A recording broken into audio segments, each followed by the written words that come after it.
बिस्मिल्लाहिर्रहमानिर्रहीम। नाज़रीन अस्सलाम वालेकुम। मैं हूं आपका होस्ट डॉक्टर हैदर अब्बास और आप देख रहे हैं हेल्थ अवर। हस्ब मामूल जैसे कि आपको मालूम है कि हफ्ते की सुबह दोपहर 3 से 4 बजे आपकी खिदमत में हम डिफरेंट आपके हेल्थ से रिलेटेड टॉपिक लेकर के हाजिर होते हैं और उसके ऊपर हम बात करते हैं। हमारी कोशिश यही होती है इस प्रोग्राम के अंदर कि आपकी हेल्थ जो है जितनी ज़्यादा इम्प्रूव की जाए और हेल्थ से अवेयरनेस के मुतालिक आपको ज़्यादा से ज़्यादा मालूमात दी जाए। इस प्रोग्राम में हमेशा हमारी कोशिश होती है कि स्पेशलिस्ट को बुलवाएं और उनसे ऊपर बात करें। आज हम बात करेंगे एक इम्पॉर्टेंट टॉपिक, ख़ास तौर से उन लोगों के लिए जिनके जो है वो औलाद नहीं हो रही है, जिसको मेडिकल टर्म्स के अंदर इनफर्टिलिटी कहते हैं। इनफर्टिलिटी क्या होती है, इसके असबाब क्या होते हैं। ख़ास तौर से वो कपल जो शादीशुदा हैं, 1 साल 2 साल या 5 साल से ज़्यादा उनकी शादी को हो चुके हैं लेकिन उनकी औलाद नहीं हो रही है, और उसके क्या असबाब होते हैं, उसके क्या रीज़न्स होते हैं और औलाद ना होने की वजह से कितनी बेशुमार परेशानियां होती हैं। हमारे ख़ास तौर से हमारे कल्चर में जो है वो सोसाइटी में इस बात को जो है वो काफ़ी प्रेशर होता है।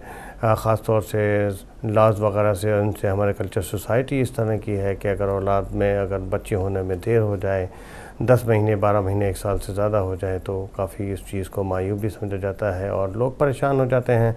अल्लाह ताला की नेमत है औलाद, जैसे बेटी कहा जाता है कि बेटी रहमत है और औलाद जो है वो अल्लाह ताला की एक रहमत है।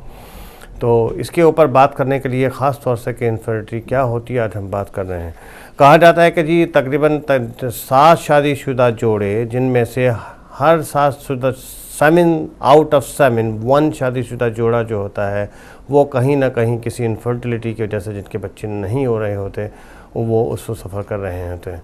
और तकरीबन 8-10 कपल में से जो कि रेगुलर अपने हस्बैंड और बीवी के साथ रह रहे हैं, हम बिस्तरी भी कर रहे हैं, उसके बावजूद उनको जो है वो ख़वातीन जो हैं उनके बच्चे नहीं होते, कंसीव करने से फ़ेल हो जाती हैं। अच्छा, इनफर्टिलिटी क्या होती है, इसके क्या असबाब होते हैं, इसके बेशुमार असबाब होते हैं।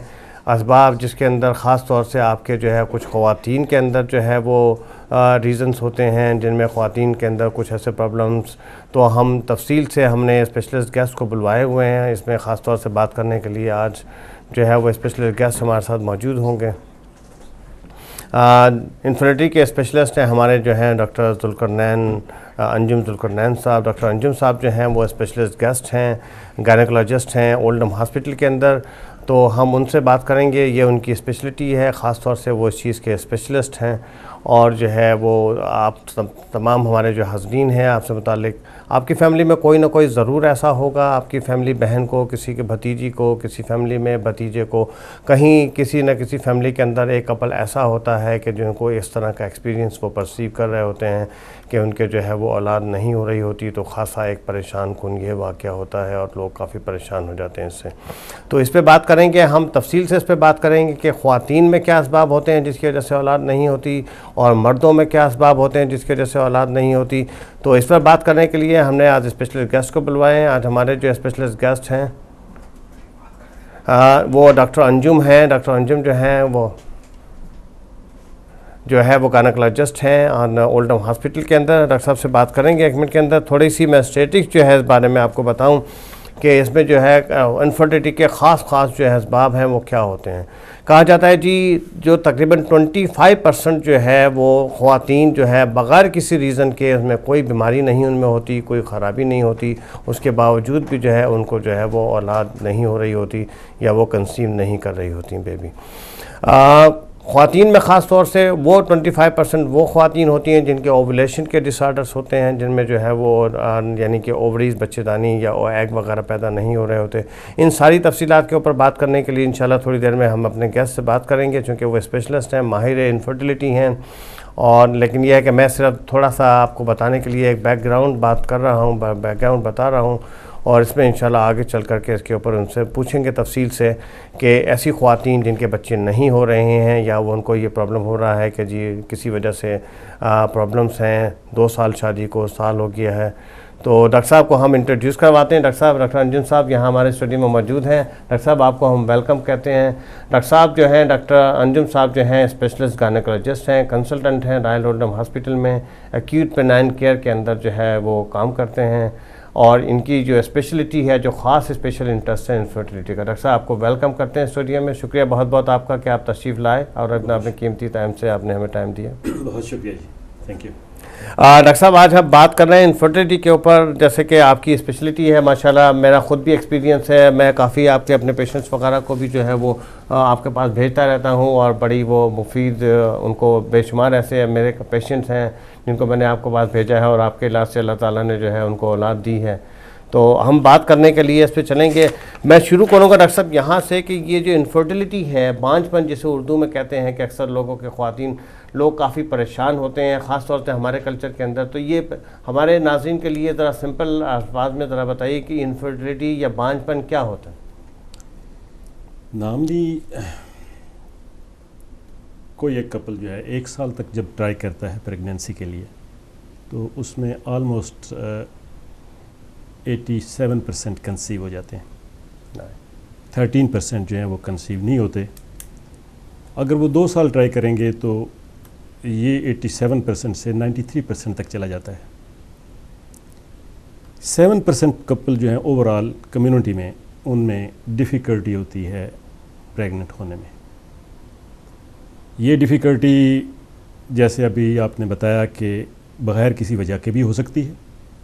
जब हम ये कह रहे हैं कि बग़ैर किसी वजह के, तो ये ज़रूरी नहीं है कि वजह कोई ना हो, लेकिन जो हमारे अवेलेबल टेस्ट हैं उनमें वो वजह नज़र नहीं आ रही होती।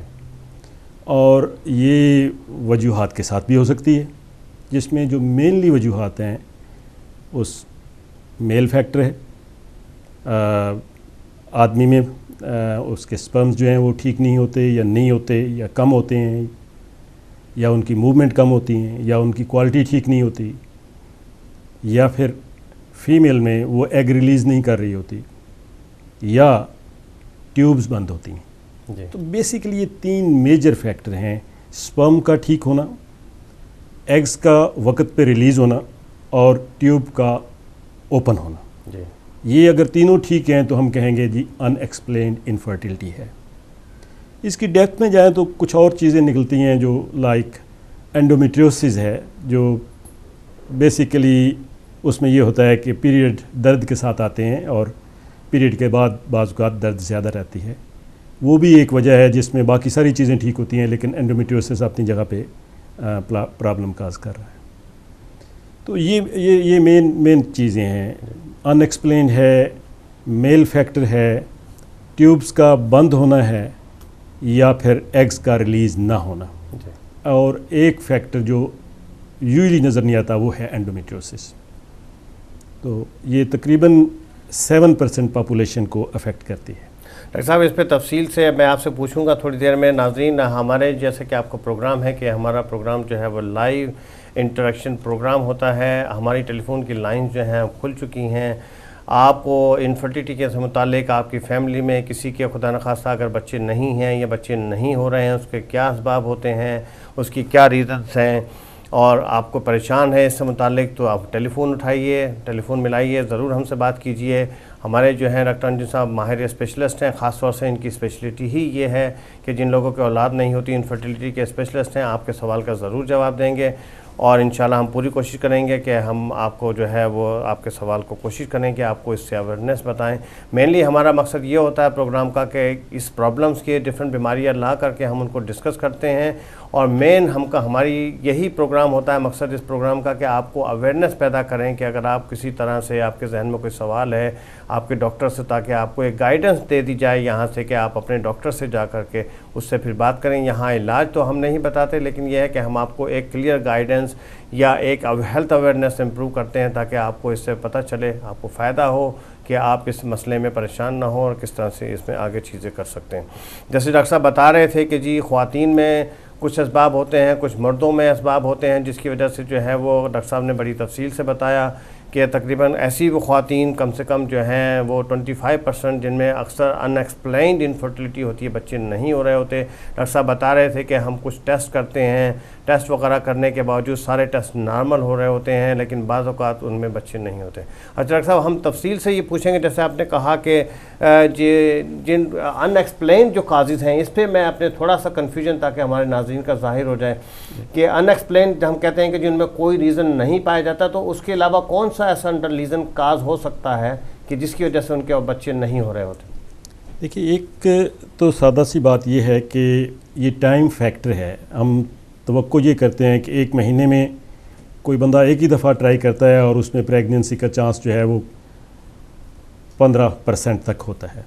एक साल ट्राई करें तो प्रेगनेंसी का चांस जो है वो 87% तक होता है, और 2 साल तक अगर वेट किया जाए तो नॉर्मली प्रेग्नेंट होने का चांस ऑलमोस्ट 93% तक होता है।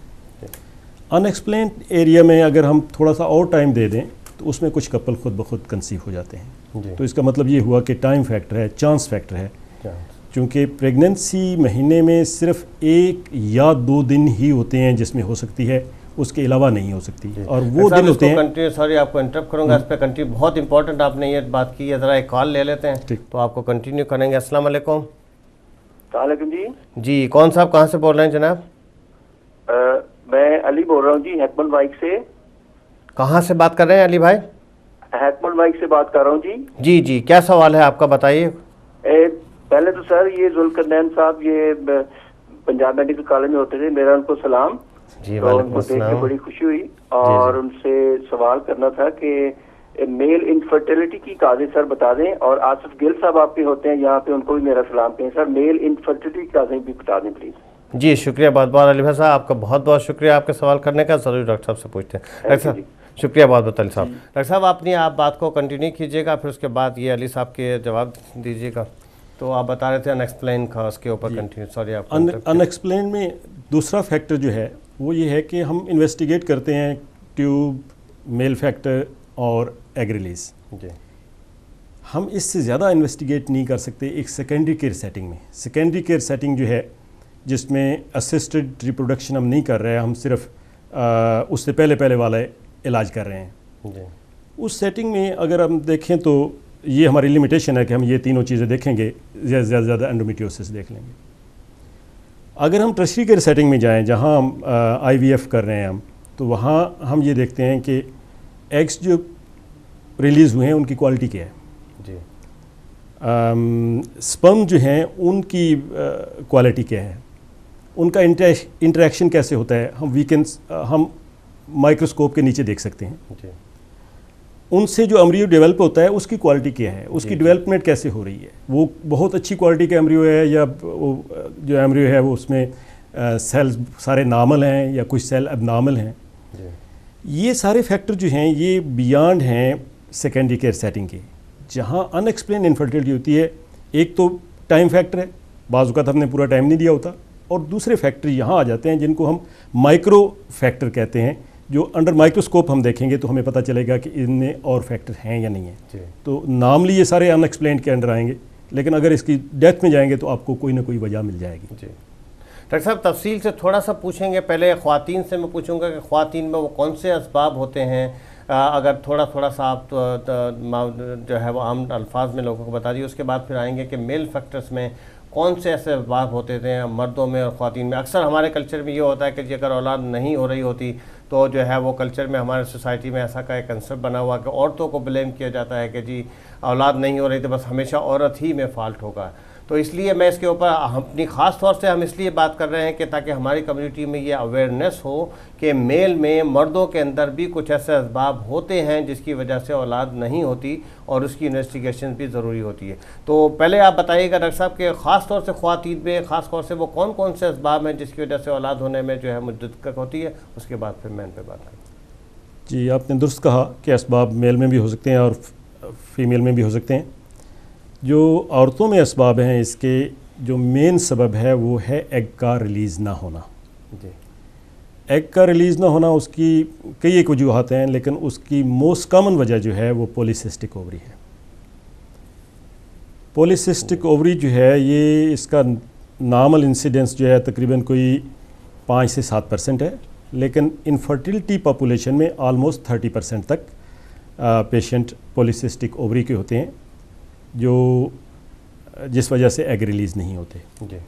इसके अलावा एग रिलीज़ ना होने की वजूहत जो हैं वो हैं वज़न का ज़्यादा बढ़ना या वज़न का कम होना।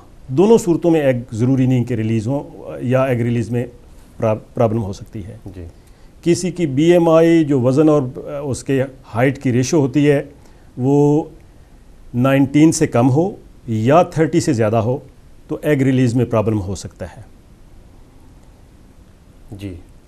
इसके अलावा फ़ीमेल में जो रीज़न होती हैं एग रिलीज़ ना होने की वो हैं ओवेरियन फेलियर। अगर ओवरीज में एग हैं ही नहीं, जो 1% तक होता है नॉर्मली किसी एज में भी हो सकता है, 40% से 40 ईयर से ज़्यादा एज हो तो इसका इंसिडेंस ज़्यादा हो जाता है, और 40 ईयर के बाद जो है ये हम अर्ली मीनोपाज भी कह देते हैं कि अर्ली मीनोपाज हो गया, ओवरी में एग नहीं है, एग इसलिए रिलीज़ नहीं हो रहा है। लेकिन 1% जो है ये किसी एज में भी ये मसला हो सकता है। तो ये मेन 3 फैक्टर हैं जो इन एग रिलीज़ के मुतल्लिक प्रॉब्लम काज करते हैं। फर्दर प्रॉब्लम जो फीमेल में है वो हैं ट्यूब के बारे में। ट्यूब अगर ब्लॉक्ड हैं, और ट्यूब ब्लॉक होने की वजूहत यूजली इन्फेक्शन है जो किसी एज में हो सकता है, बग़ैर किसी सिम्टम साइन के इन्फेक्शन हो सकती है, बंदे को नहीं पता होता कि इन्फेक्शन हुई है और ट्यूब ब्लॉक हो सकती हैं। हमारी कम्युनिटी में जो एशियन, पाकिस्तानी, इंडियन कम्युनिटी है उसमें ट्यूब का ब्लॉक होना बाज़-औक़ात ड्यू टू ट्यूबरकुलोसिस जो है उसकी वजह से होता है। यहाँ पे ज़्यादा क्लैमिडिया और गोनोकोकस इन्फेक्शन है जिसकी वजह से ट्यूब ब्लॉक होती हैं, और ये भी एक वेरी इंपॉर्टेंट फैक्टर है इसमें। एंडोमेट्रियोसिस एक अदर चीज़ है जो फर्टिलिटी काज करती है। ये एक कंटिन्यूस ग्रेजुअल ऑनगोइंग डिजीज़ है जो रिप्रोडक्टिव एज में शुरू होती है और 50 ईयर तक, जब तक रिप्रोडक्टिव हार्मोन्स का अमल दखल जारी रहता है, ये जारी रहती है, और ये ग्रेजुअल डैमेज करती है यूट्रस और उसके अराउंड एनवायरनमेंट को, और स्पेशली ट्यूब्स को। तो इसमें भी जो है ये सारी बीमारियां जो हैं, ये जो सॉरी आपको इंटरप्ट कर रहा हूं, जो एंडोमेट्रियोसिस होती है, क्या इससे भी ट्यूब ब्लॉक होने का डर होता है? जी, ये भी यूजुअली जब एंड स्टेज पे पहुंचती है तो ट्यूब ब्लॉक हो जाती है। ट्यूब ब्लॉक हो जाती है। एनाटॉमिकल स्कारिंग जो है वो होती है उस एरिया में, और आहिस्ता आहिस्ता जो है वो ओवरीज बाज़-औक़ात स्टक हो जाती हैं, बाज़-औक़ात ट्यूब स्टक हो जाती हैं।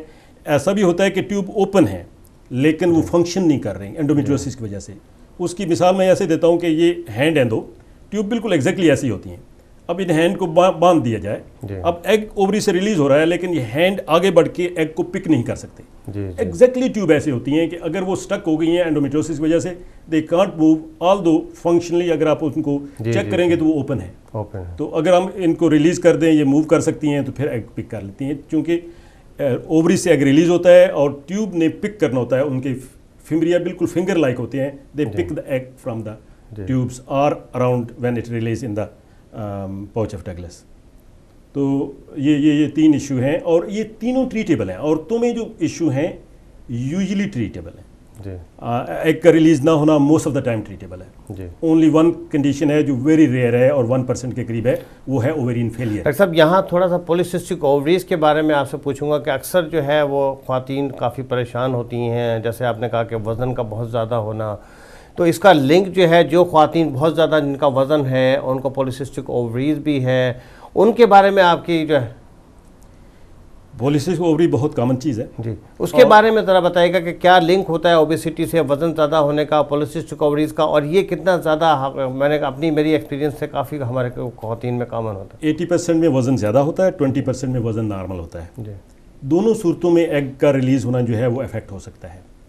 जहाँ वज़न ज़्यादा होता है वहाँ 2 फैक्टर अफेक्ट कर रहे होते हैं। वज़न ऑन इट्स ओन भी एग रिलीज़ को बंद कर सकता है जी। और क्यों बंद होते हैं वज़न ज़्यादा होने में, कि हमारे कुछ जो हैं एड्रीनल जो हैं कुछ हार्मोन सिक्रीट करते हैं जो नॉर्मली ओवरी में जाके कन्वर्ट होते हैं ईस्ट्रोजन और प्रोजेस्टेरॉन में। लेकिन जिन लोगों में वज़न ज़्यादा होता है उसमें एक एरोमेटाइजेशन फैक्टर होता है जो फैट में होता है। तो फैट के अंदर भी कुछ कोलेस्ट्रॉल जो है वो ईस्ट्रोन और ईस्ट्रियोल जो लो पोटेंसी ईस्ट्रोजन है उनमें कन्वर्ट होता है। जी अब जिसका वज़न ज़्यादा होगा, जितनी बॉडी फैट ज़्यादा होगी, इतना ज़्यादा ईस्ट्रोन और ईस्ट्रियोल सिक्रीट होगा। और ईस्ट्रोन और ईस्ट्रियोल जो है ये ईस्ट्रोजन है जो नॉर्मली कंट्रासेप्टिव पिल्स में होता है। जी जी। अब इसका मतलब ये है कि उस बंदे के अंदर, उस औरत के अंदर जिसमें वज़न ज़्यादा है, उसमें नेचुरली कंट्रासेप्टिव पिल्स अंदर ही अंदर तैयार हो रही हैं नेचुरली। तो वो दो वे से, इधर तो एग रिलीज़ नहीं होगा, जहाँ एग रिलीज़ होगा वहाँ other action of contraceptive pills, उसकी इम्प्लांटेशन नहीं होगी, उसकी फर्टिलाइजेशन नहीं होगी। जी तो वज़न का कम करना बहुत ज़रूरी है। जी। डॉक्टर साहब एक और कॉलर हमारे साथ मौजूद है, जी। कॉल ले लेते हैं। अस्सलाम वालेकुम। हेलो।